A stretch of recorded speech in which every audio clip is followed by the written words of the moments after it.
It is the scorecard from hell for any sport.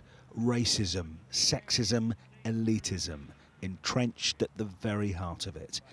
An independent panel were asked to delve into cricket in the wake of the emergence of the Black Lives Matter movement and the claims made by former Yorkshire cricketer Azeem Rafiq. There was comments such as, "You lot sit over there near the toilets," elephant washers, the word was used constantly.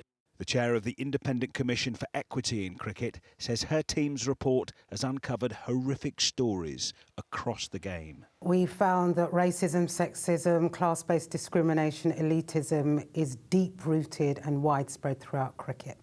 We expected to find problems. We were set up because the game and the ECB knew that there were issues around racism. We didn't quite expect to see the extent and the nature of some of the interpersonal discrimination that people are facing. More than 4,000 people provided evidence and half said they'd experienced discrimination. Elsewhere, the report found women were marginalised and there was little to no focus on addressing class barriers. On behalf of the ECB, on behalf of the broader game of cricket, we certainly offer a heartfelt apology to anybody that has felt excluded. Ahead of tomorrow's second men's Ashes test at Lord's, England captain Ben Stokes had this reflection. To the people involved in the game who have been made to feel unwelcome or unaccepted in the past, I'm deeply sorry to hear of your experiences.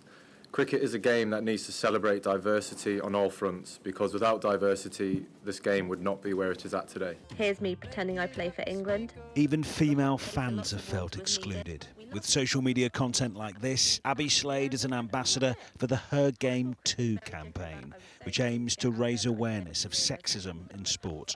There's things that people need to take into account, whether that's like sanitary provision in local club toilets or whatever. It's the little things that cricket hasn't considered before because of its history. The report's authors have made 44 recommendations. One is for the match fees earned by England's women to be equal with England's men. Well, let's speak to Julian, who is live at Lord's for us tonight. Julian, good to talk to you. So how quickly do we think these changes might be made?